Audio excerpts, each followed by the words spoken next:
প্রিয় শ্রোতা বন্ধুদের স্বাগত। গল্পের আড্ডায় রৌহিনের গল্পের আসরের পাশাপাশি এখন চলছে উপন্যাসের পালাও। অদ্বৈত মল্লবর্মণের উপন্যাস তিতাস একটি নদীর নাম এর প্রথম এবং দ্বিতীয় পর্বের দুটি করে খণ্ড এবং তৃতীয় পর্বের প্রথম খণ্ড আমরা পেরিয়ে এসেছি। আজ শুরু হচ্ছে উপন্যাসের তৃতীয় পর্বের দ্বিতীয় খণ্ড রাঙা নাও। আলোচনা চলতে থাকুক মন্তব্যের বাক্সে, বই কেনার সব খবরাখবর পেতে থাকবেন বর্ণনার বাক্সে।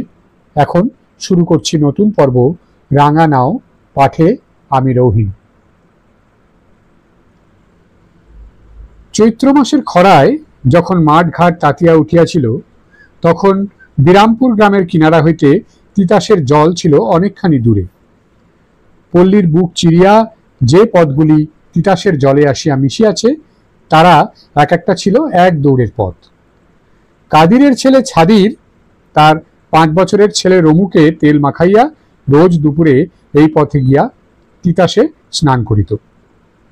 ছাদির তাহাকে কোলে করিয়া ঘাটে যাইত, আর তার পেটের ও মুখের জবজবে তেল বাপের কাঁকালে ও কাঁধে লাগিত। বাঁ হাতের বাপের কাঁধ ধরিয়া ডান হাতে সেই তেল মাখাইয়া দিতে দিতে মাঝপথে রমু জেদ ধরিত, বাজান তুই আমারে নামাইয়া দে। কিন্তু বাপ কিছুতেই নামাইত না, বরং তার নরম তুলতুলে শরীরখানা দিয়া নিজের শক্ত পেশিবহুল শরীরে রগড়াইতে থাকিত, আর মনে মনে ভাবিত কি যে ভালো লাগে। তারপর ঘাটে গিয়া এক খামচা বালি তুলিয়া নিজের দাঁত মাজিত এবং ছেলের দাঁতও মাজিয়া দিত। গামছা দিয়া ছেলের গা, নিজের গা রগড়াইয়া ছেলেকে লইয়া গলা জলে গিয়া ডুব দিত। কখনো একটু আলগা করিয়া ধরিয়া বলিত, ছাইরা দেই।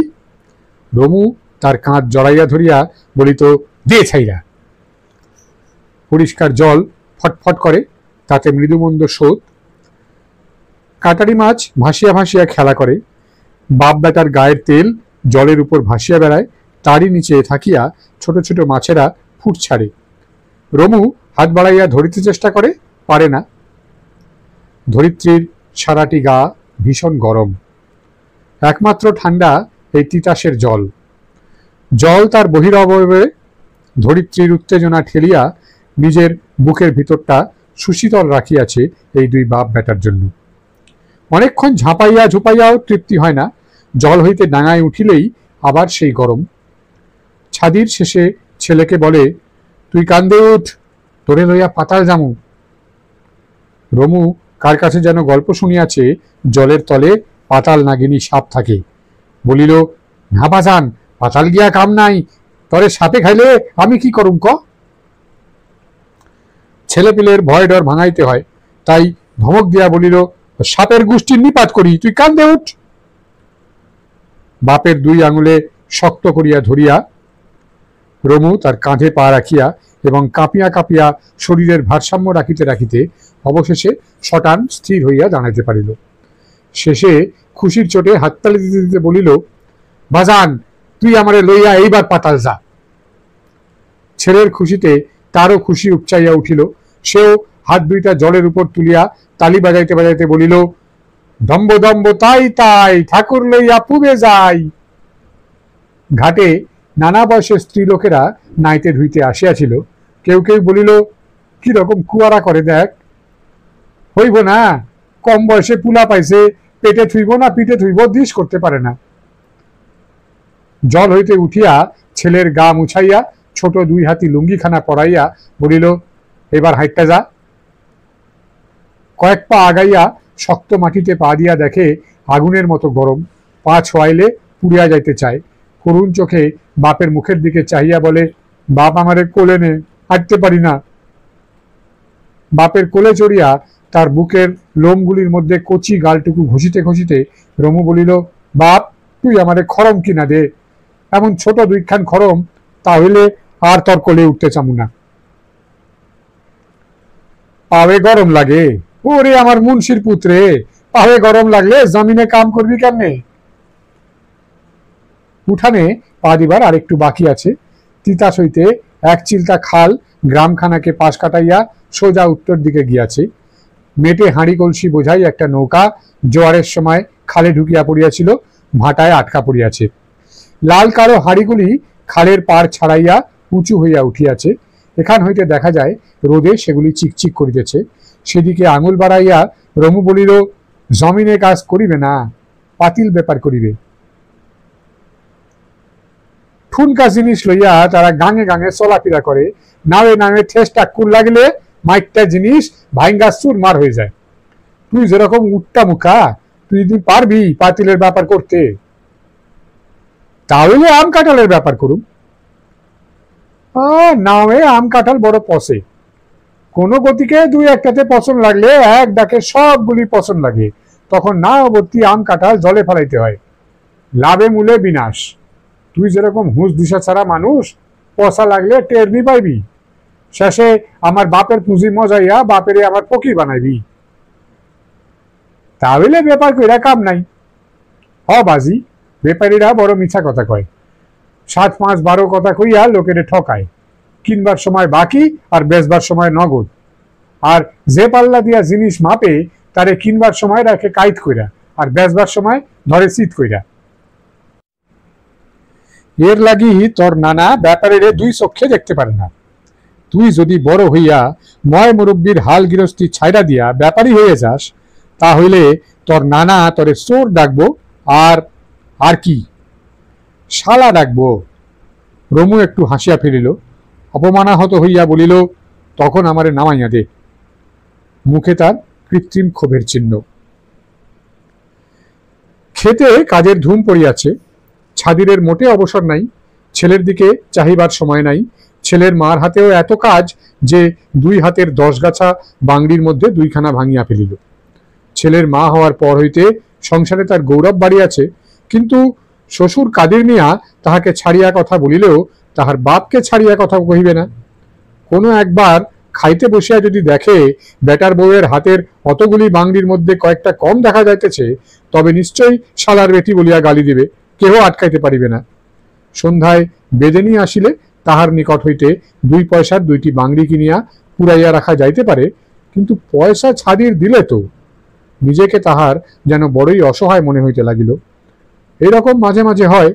তখন সে পুত্র রমুর দিকে তাকায়, তাকে আদর করে, কোলে নেয়, ভাবে সে বড় হইয়া যখন সংসারের দায়িত্বের অংশ লইবে, তখন কি আর তার মার কিছু কিছু স্বাধীনতা এ সংসারে বর্তাইবে না। এখনো রমুর দিকে চাহিবার জন্য তাহার চোখ 2টি সতৃষ্ণ হইয়া উঠিল, কিন্তু কোথায় রমু? রমু ততক্ষণে খালের পারে। হাড়ি বোঝাই নৌকাটির জন্য সারাক্ষণ তার মন কৌতূহলী হইয়া থাকিত। বিকাল পড়িতে বাপকে অনুপস্থিত ও মাকে কাজে ব্যস্ত দেখিয়া সে একেবারে হাড়ির নৌকার খবর করিতে আসিয়াছে। হাড়ির একটা পাহাড় যেন ঠেলিয়া মাথা উঁচু করিয়াছে। নৌকাখানা বড়, চারদিক খুঁটি গাড়িয়া খোঁয়ার বানাইয়া হাড়ির কাড়ি পরতে পরতে বড় করিয়াছে। সকালে ঝুড়ি ঝুড়ি হাড়ি বিক্রয় করিতে গায়ে গিয়াছিল। ধান লইয়া ফিরিয়া আসিয়া রাঁধিয়াছে, খাইয়াছে। এখন উহারা বিশ্রামে ব্যস্ত। বিরাট একটা দৈত্যের মতো নৌকাখানা এখানে আটকা পড়িয়াছে। জল শুকনা, নড়িবার চড়িবার ক্ষমতা নাই, কিন্তু লোকগুলির মনে সেজন্য কোনো দুশ্চিন্তা দেখা যাইতেছে না। তারা যেন দিনের পর দিন এইভাবে ঝুড়ি ঝুড়ি হাঁড়ি লইয়া গাঁওয়াল করিতে যাইবে। তারপর সব হাঁড়ি কলসি বিক্রয় হইয়া গেলে একদিন জোয়ার আসিবে, তিতাসের জল ঠেলিয়া খালে আসিয়া ঢুকিবে, এবং বহুদিন পর এই বিরাট দৈত্য গা নাড়া দিয়া উঠিবে। ইহার পর আর তাহাদিগকে কোনো দিন দেখা যাইবে না। প্রতিবারে নূতন নূতন গাঁয়ে গিয়া ইহারা পাড়ি জমাবে। তাই কি তাহাদের মনে স্ফূর্তি? ঠান্ডা হাওয়া দিয়াছে, একজন 12 মাসি গান তুলিয়াছে, হায় হায় রে হিত চৈত্রী নাম আসে, গৃহস্থে বুনে বীজ, আনগো কটরা ভরি খাইয়া মরি বিষ। বিষ খাইয়া মইরা জামু, কান্দে বাপ মায়, আর তো না দিবে বিয়া পর মাসির ঠায়। রমু তীরে দাঁড়াইয়া মুগ্ধ হইয়া শুনিতেছিল। খালের ওপারে কাঁচি হাতে দাঁড়াইয়া আরো একজন শুনিতেছিল সেই গান। সে ছাদির। কি একটা কাজের কথা মনে পড়ায় সকাল সকাল কাজ সারিয়ে বাড়ি ফিরিতেছিল সে। গান চলিতে লাগিল, স্তবকের পর স্তবক, পদের পর পদ। বিরহ বেদনাচ্ছন্ন করুণ সুরের গানখানা বৈকালিক ঠান্ডা হাওয়াকে বিষাদে ভারী করিয়া তুলিয়াছিল। এক বিচ্ছেদাকুলা নারীর এক বুক সেঁচা ফরিয়াদ পাতিল ব্যাপারীর কণ্ঠস্বরে যেন ধরা দিয়াছে। সে নারী মাসের পর মাস প্রিয় বিচ্ছেদের দুঃখভার গানের তালে হালকা করিয়া দিতেছে। আসিল আষাঢ় মাস, হায় হায় রে, এইতে আষাঢ় মাস, গাঙে নয়া পানি, যেহ সাধু পাছে গেছে সেহ আইল আগে, হাম নারীর প্রাণের সাধু খাইছে লঙ্কার বাঘে। অবশেষে আসিল পৌষ মাস, হায় হায় রে, এই তো পৌষ মাসে, না মাসে পুষ্প অন্ধকারী, এমন সাধের জৈবন রাখিতে না পারি, কেহ চায় রে আরে আরে, কেহ চায় রে রইয়া, কতকাল রাখিব জৈবন লোকের বৈরী হইয়া। একটু পরে সন্ধ্যা নামিবে, বৌঝিরা ওপারের ওই পথ দিয়া নদীতে যাইতেছে, কেহ কেহ ফিরিয়া আসিতেছে। গানের কথাগুলি শুনিয়া ছাদির ব্যথিত হইল, ডাকিয়া বলিল, অপাতিলেন নাইয়া, এই গান তোমরা এখানে গলা সাইডা গাইও না, মানা করলাম। পলকে গান থামিয়া গেল। বাধা পাইয়া গায়কের মুখ বেদনায় মলিন হইয়া গেল। কোনো উত্তর না দিয়া সে মাথা নিচু করিল। ছাদিরের মনে বড় কষ্ট হইল। তাই তো, ও তো কেবল গানই গাহিয়াছে, গানের কথার ভিতর কি আছে না আছে সেদিকেও তার লক্ষ্য ছিল না। আপন সুরে আপনই মাতোয়ারা হইয়া সে তো কেবল কোন বিস্মৃত যুগের কোন বিরোহিণী নারীর কথাগুলি বৈকালী হাওয়ার মাঠে বুকে ঢালিয়া দিয়াছে মাত্র। তার দোষ কোথায়? হাঁটু জলে খাল পার হইয়া ছাদির এপারে আসিল। তারপর ছেলের হাত ধরিয়া ফিরিতে ফিরিতে ঘাড় বাঁকাইয়া বলিল, গান থামাইলা কেনে? গুনগুনাইয়া গাও, গুনগুনাইয়া গাও। উঠানের বুকটা চিতানো, জল জমিতে পারে না, সবসময় শুকনা ঠনঠনে। বিকালে একপাল হাঁস মুরগি সেখানে ঝিপুত লইয়া চড়াইয়া বেড়াইয়াছে এবং সারাটা উঠান নোংরা করিয়াছে।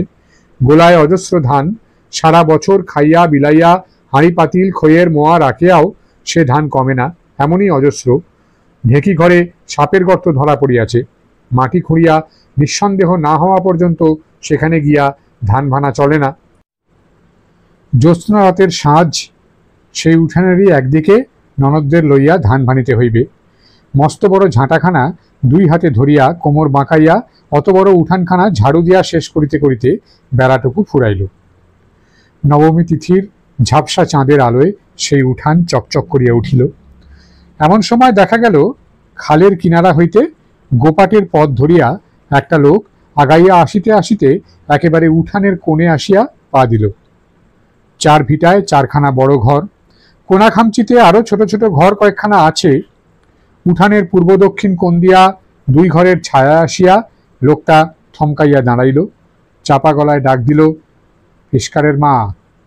অখুশি। খুশি ঝাঁটা নামাইয়া আগাইয়া আসিল। বাজান তুমি? আমি। ঘরে আইও। ঘরেই আসিব, এবারে আর বাহিরে থাকিব না। পিঠে গাতি বাঁধিয়া আসিয়াছি, গালাগালি করিলে আমিও করিব, মারামারি করিলে আমিও মারিব। আমি তো ইয়ার। খুশি অপমানে মাথা নিচু করিল। গহনার দেনা মেটাইতে পারি নাই বলিয়া তার বাপ এমন চোরের মতো আসে। তোর পেশকার কই? উত্তরের ঘরে বাপের কাছে কিস্সা শুনিতেছে। ও, বড় পেশকার কই? খুশি ঠিক করিয়া একটু হাসিল। হৌরের কথা কও, বাজারে গেছে। কাদির বাজার হইতে আসিলে তিনজনে তাহার নিকট তিন রকমের তিন প্রস্থ নালিশ জানাইবে স্থির হইয়া রহিল। খুশির পেটে রমুর কোনো ভাই বোন আসিতেছে। এই বিরাট সংসার হইতে সে কিছুদিনের জন্য ছুটি নিয়া বাপের বাড়ি যাইতে চায়। বাপ মুহুরি, তাহার বাড়িতে হাল নাই, গৃহস্থী নাই, সারাদিন কাজের ঝামেলা নাই। এই হাজার কাজের ঝামেলা হইতে দিন কয়েকের ছুটি নিয়া সেখানে একটু নিঃশ্বাস ফেলিতে চায় সে। বাপ একথাই জানাইতে আসিয়াছে কাদিরকে, কিন্তু তাহার নিজের বলার সাহস নাই। এ তো আর আদালত নয় যে ধমক দিয়া মক্কেল দাবকাইবে। এ কাদির মিয়ার সংসার, এখানে তারই এক ছত্র অধিকার। বাপের অসহায়তা দেখিয়া খুশি নিজেই বিদ্রোহী হইয়া উঠিল। সে নিজেই বলিবে শ্বশুরকে যে কথা বাপ বলিতে আসিয়াও বলিতে পারিতেছে না, চোরের মতো এক কোণে লুকাইয়া আছে। আরেক আবেদন ছাদিরের। গত বছরের পাট বিক্রির 400 টাকা তার চাই, দৌড়ের নৌকা গড়াইবে। শৈশব হইতে বাপের সঙ্গে খাটিতে খাটিতে সে জান কালি করিতেছে। কোনো দিন কোনো স্বাদ আহ্লাদ পূরণের জন্য বাপের কাছে নালিশ জানায় নাই, আজ সে নালিশটুকু জানাইবেই। তাতে বাপ রাগিয়া উঠুক আর যাই করুক। তৃতীয় নালিশ রমুর। নানা তাহাকে শালা বলিবে এ কথা শুনাইয়া তাহার বাপ প্রায়ই তাহাকে অপমান করে। আজ এর একটা হেস্তনেস্ত সে করিবে। ছোট একটা ঝড়ই বুঝিবা আসিল। কাদির মিয়া ঘরে ঢুকিলে তেমনি সকলে সন্ত্রস্ত হইয়া উঠিল। প্রায় সঙ্গে সঙ্গেই 3 জন নালিশকারী তাহার নিকট আসিয়া উপস্থিত হইল। প্রথমত কাহারও মুখে কোনো কথাই জোয়াইল না।